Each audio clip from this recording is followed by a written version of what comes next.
Doing the final install of this staircase. It has been a long journey and I'm glad to be getting to this section of it. This is where all the pre-work makes a lot more sense and the finished product is finally going to get revealed. So we need to start by doing some skirt boards, which is that piece that goes along the side of the staircase, which is why we built in that air gap. I've got one already installed. We need to have that installed before we did the nosing of the actual stair, or not stairs, the floor itself. So let's get into it. What we're working on today, and yesterday really, was the stair treads. So right now we have what's called construction stairs. So it's just the stringers and they're covered with plywood and that's that. Well, we're not gonna leave it that way. We gotta make them look pretty, right? So these are maple treads that I purchased to match the maple floor above. The tricky bit is that box treads, at least from my supplier, you can only get an 11.5 inch deep. So follow along here. The backing is a 1/4 inch thick, so now these are 11.25 inch. Well, I want a 12 inch tread. So I need to come up with 3/4 inch of material to put on the back side of this to make them the full 12 inch exposed tread. So when I ordered these, I ordered enough of them so that I could mill them down and add that exact material to the back side so there's no color variation, blah, blah, blah, blah, blah. So the process is, we're going to take these little biscuits and we're going to basically cut little slots in the back side of the treads, and then we're going to take these little 3/4 inch rips and stick them to the back side. A total of 16 times. Okay. You take said strip, you put it on the back side, you even it up, push it up against, make sure it has a nice clean line. And then, you know, within 4 inches or so of the back side there, and then somewhere about 1/3 of the way, another 1/3, and about 4 inches from the back side. It doesn't have to be precise. You don't need to do the math and figure out the exact center. There's nothing structural about this. Don't get hung up in the little details, is what I'm trying to say here. Take this, flip it around, set it up on top. Take your little biscuit joiner cutter thingy, because this thing it's basically a grinder with a saw blade attached to it. See that? That's all it is. Then you line up your little alignment mark, and I like to have a little block that I can set underneath here.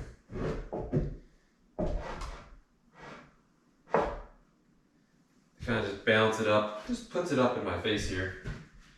Then I just have a little bit of wood glue and a tray and a paintbrush. Because I'm, a carpenter, I get recommended all these woodworking channels on YouTube. And there's an awful lot of people out there that get hung up on using specialty tools for every single step that they make. When you niche down into these very particular glue applicator things, I mean, good on you. That's your thing. Me, A, I'm not afraid to get a little bit of glue on me. B, I'm not made of money.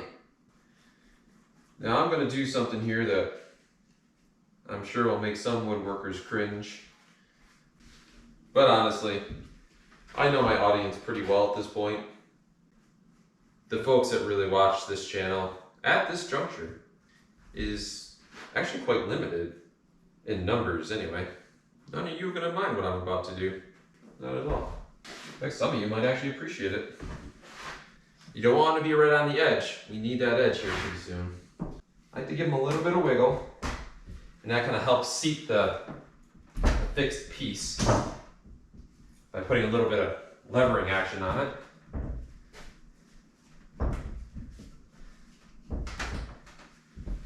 Now, it's a 3/4 inch thick strip, remember.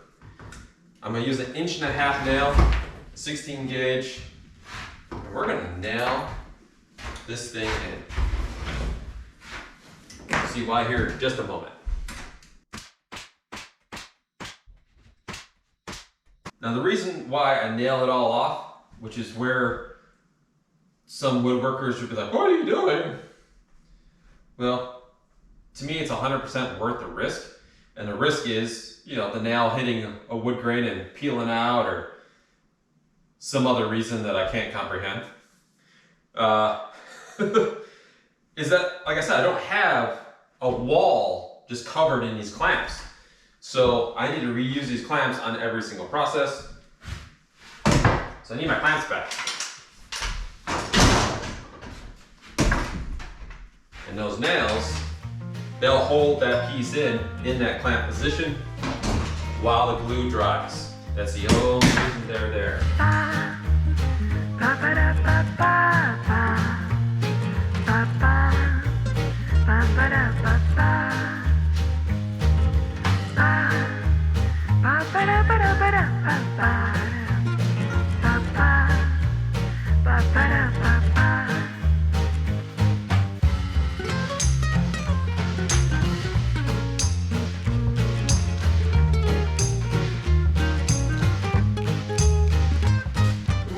First coat of stain on the treads, and I wanted to show you a couple of examples of, you know, where I screwed up. Dark spot, well, that's a sweat mark, or it's a drip from the mask, because sometimes condensate builds up on the outside of the mask, and that happens. And then if you take a nice close look right there, for whatever reason I sanded this and I stopped. So these are the marks left over from the Festool sander. You know, that guy right there. And when I was checking with the light, I must have gotten lazy because I didn't get all of this. All right, bad news is it's gonna be a bit of a time setback. Good news is the stain dries faster than poly does, so we may be able to get the second coat of stain on these treads here this afternoon, I'm hoping. So what I'm gonna do is I'm gonna get these sanded down and then set them off to the side after putting a coat of stain on the bare spots. And then we'll just wait till the afternoon to stain all of them again. Hopefully it doesn't mean it's another late night. Now let's get this. The other good news is you cannot see at all that I extended the depth of the treads out. I think we're good to go. I'm gonna get geared up and let's get these second coat of stain and get them ready for poly tomorrow. Super. All right, good morning. I'm gonna get these treads polyed up this morning and then we'll see what other trouble we can get ourselves into. Yeah, let's do that. Morning. You remember, I don't know, during one of the videos for the flooring, I spoke about the last tip I had for you. And if you can put your fingernail into the poly, it's too soft, come back the next day. And it was making sure you know that the poly is good and hard before you start sanding it. And that is take your finger and make a depression in the poly. And that's what we need to do right now.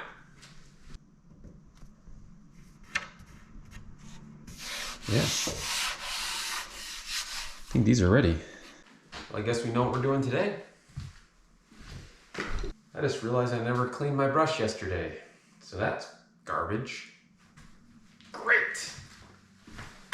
Grand. Awesome.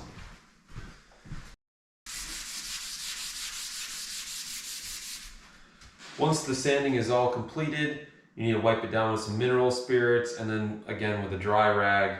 I'm gonna go ahead and do the sanding process through all of them and then do the poly process. I don't want to risk getting any of this sawdust in the poly. So I'm not going to do sanding and polying like I've done on other processes. On this one, it's going to be a little too critical.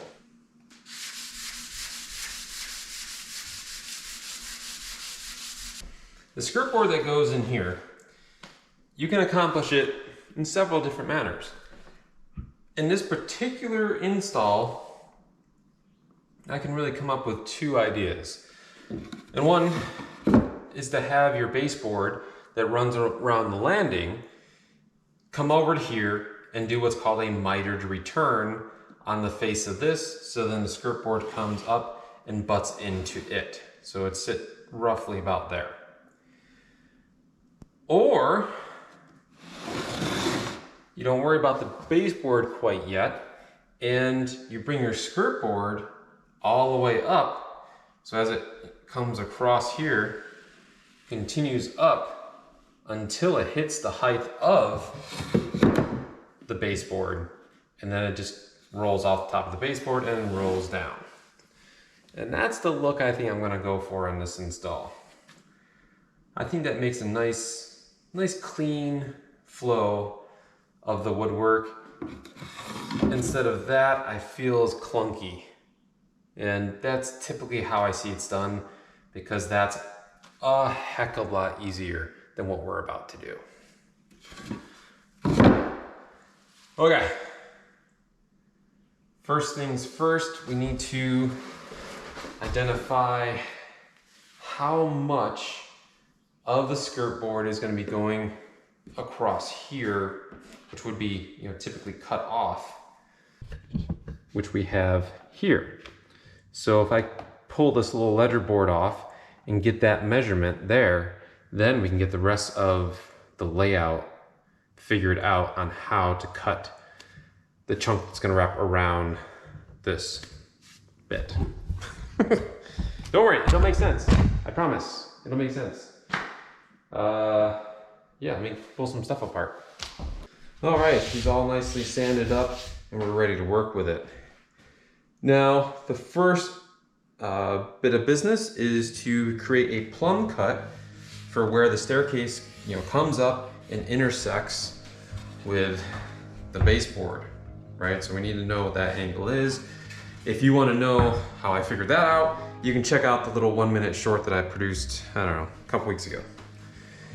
Anyway, I know this angle is 29 degrees. So I'm gonna go ahead and set myself up to 29 degrees.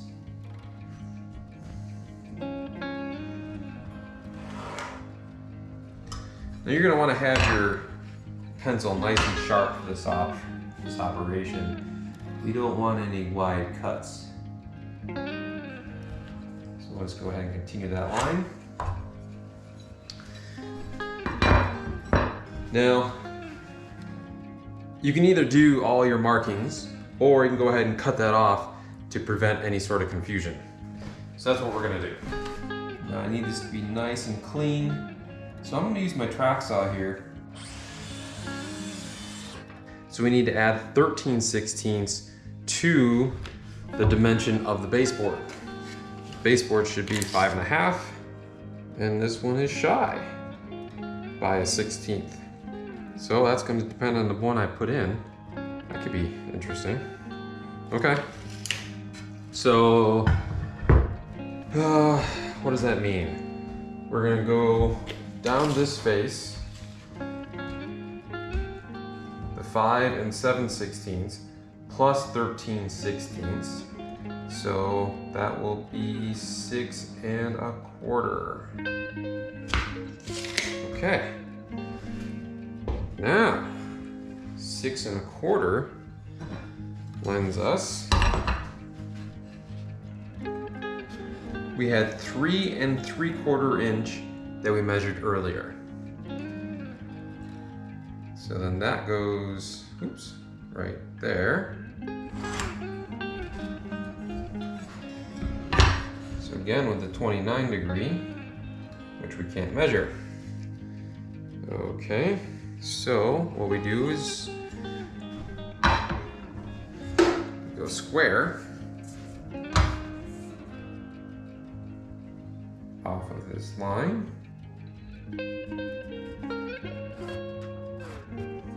So now we have this plumb cut identified. And you're thinking, all right, just cut this out, good to go. Not so. What you're gonna do, if you did that, if you cut just that guy out, and you go to set your baseboard next to it, now you've got this big gap here. Or if you set it to where it belongs, you've got this big gap here. I mean, you could lob that off, but that'll look hokey and unprofessional.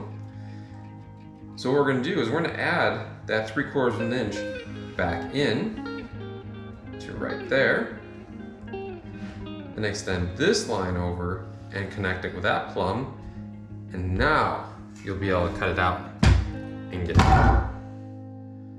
All right. So let's connect that guy over. Nice light line there.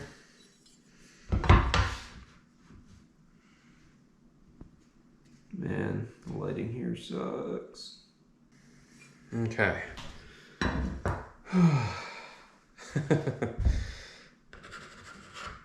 So now we cut all of that out, and then we can get this sucker snaked up in there. I just realized I forgot a measurement. The 3 3/4 that we measured earlier is the reveal on the face of the skirt board itself. So even though we've got this all sorted, so this will match up exactly to the baseboard here. That's great. But this face here, we need to verify what it is. So we'll take our framing square here, and I'll put a nice light,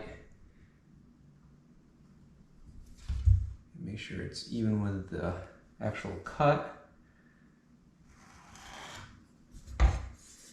Now, that distance is only supposed to be 3 3/4. And we have 6 inches. So yeah, that's not gonna work. So now we need to measure 3 3/4 off of this. Burn 3 inches here.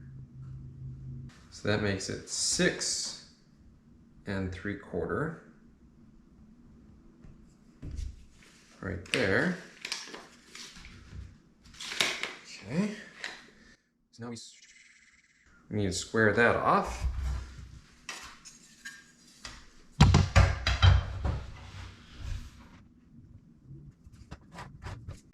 Let's go get this thing in there.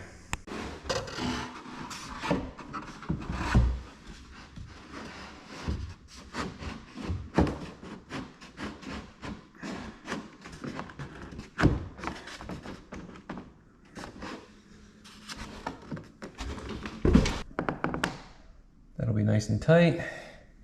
Tight.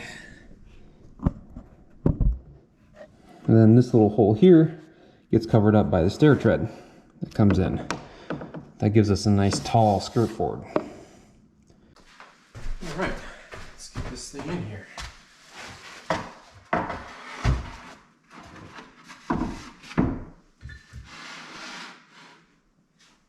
So there. Let it here. Okay. Perfect. All right. Now I just need to glue that joint up, and then we can nail it. So now there, I'm gonna try to get some wedges in there to help tighten that bond. So while the glue dries, it has some support.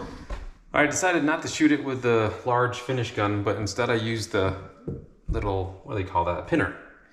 And now I'm just going to jump onto this side and connect to that section right there. Now at this point in the project, you want to make sure that you get your skirt boards as tight as possible to your wall.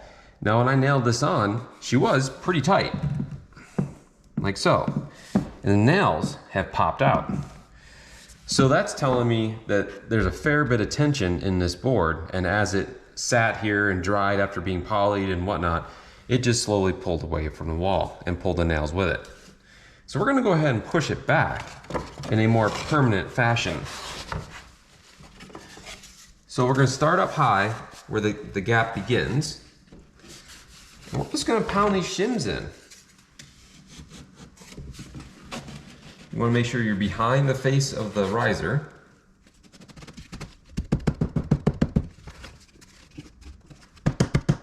Yeah, close that nice and tight. Let's see if we can.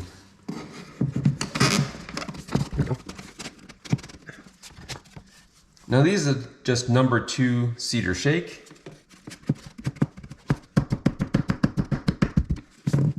Closer.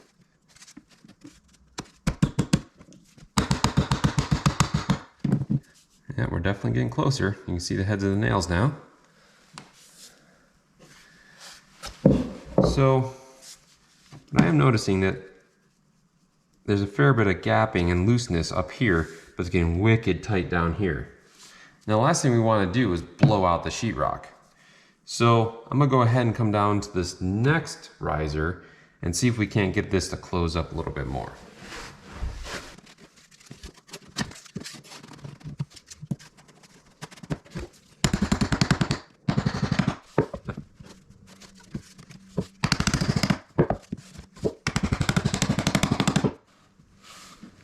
Close that up nicely. You see how I put the narrow ends all into the bottom of this? And this one I stacked with a fat end first and then started putting narrow ends in.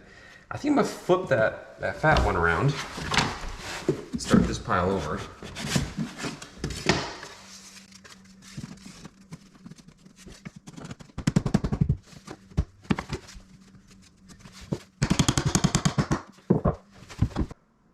Now I just need to do that procedure across both of these skirts, and then we can get into actually laying the treads and risers in. All right, so we're ready to start cutting the stair treads. And you don't want to know just the length and go cut it square, because as you've already noticed, the walls, you know, they're a little wonky. So therefore the skirt boards are a little wonky as well. You should never trust that. So there's just little attachments. They're called Collins gauges, I think. Collins Tool Company. Yep. So they just go on a piece of whatever. You set them in here. You rest the back edge against the riser on both sides. Push them against your skirt boards so it's nice and snug. Now, snug down these little wing nuts. Make sure you mark your left and right. So I just have an R on this little piece of wood. I like to lift it up a couple times. Let's see if you end up getting a little bit of wiggle. This is a little bit more open. So I'll go ahead and snug that up against. I think I'm gonna even loosen that up a little bit. Just like so.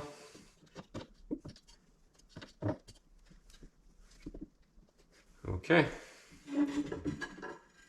Carefully lift that out and go rest it on your workpiece. Now, you just rest your piece, the Collins gauges, matching up the back edge. All right. I should use a sharp pencil. Now, this being a dark tread, it may be difficult to see that pencil line. We'll see here momentarily.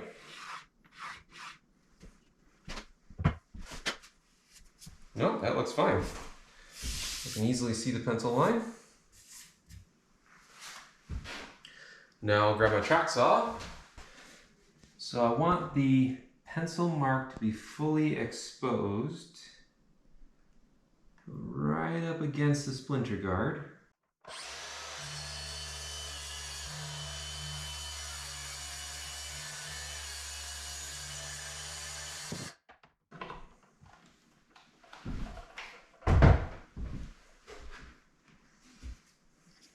Beautiful. Spin her around, do it again. Okay, something to keep in mind on these stair treads is that this nice cut that we just made, it's gonna be a really sharp edge on both sides to make sure we have a nice crisp line. Now the downside of that is, over on the side that we're gonna be levering in, it can really scrape the skirt board, you know, this bit here. So what I've done is I just took the palm sander and just smoothed that edge out, and now she should just pop right into place.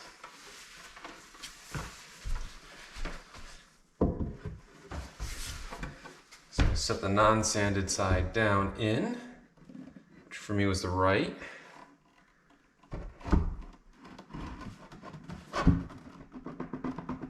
And just give it a little wiggle. Oh, we need to put glue down first. Hold that thought.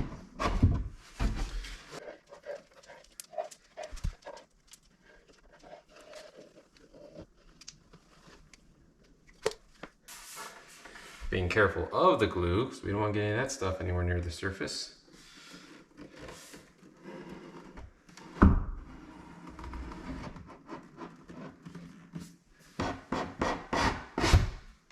Nice. Give it a little CPR.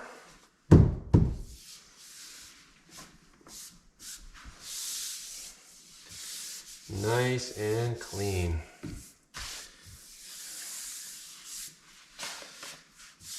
Oh, this is going to be a beautiful staircase.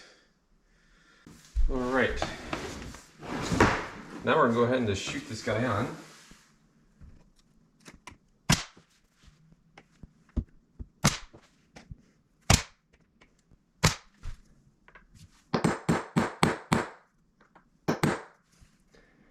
All right, now we need to get the riser material. That is just shy of 5 1/4 and 5 1/4. So I'll get that. But we also want to do the same little trickery when it comes to the riser.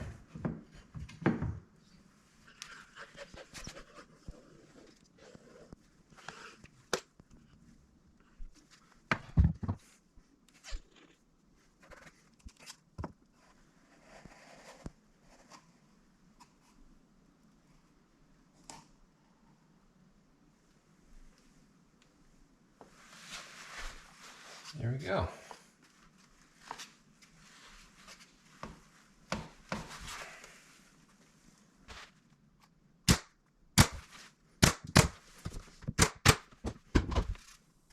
There we go.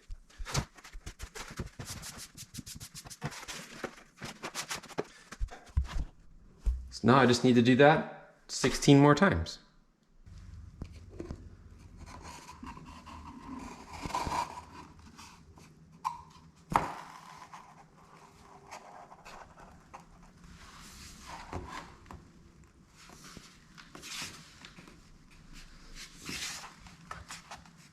Go.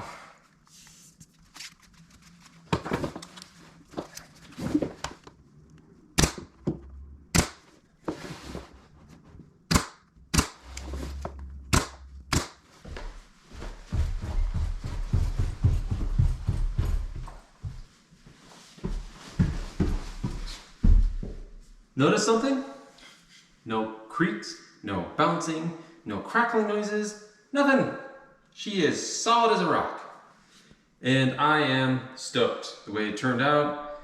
I will admit that my relationship between the tread and the skirt board is, I mean, it can't get any tighter than that. If I made that skirt board 1/8 of an inch smaller, it'd be a problem. So I barely got it. I thought I had some wiggle room. I was wrong. So there you go. If I made a mistake in the staircase, that's it. Outside of that, I am really pleased. From way back when I designed and built the framing for the staircase, I spent a lot of time back then really thinking about how I wanted it to look and how I wanted it to feel. and I nailed it. If you're a fan of the channel, you know I don't really toot my horn, but this, I'm proud of this. This is amazing. And you can see that the handrail is on already. If you're new to the channel and you want to see how I took a 2x4 and carved that profile out of it, hit that subscribe button somewhere over here, and YouTube will let you know when that video launches. And if you want to see the video where I frame the staircase, go ahead and check out that video there. Well, all right. Thank you for stopping by High Peaks Home.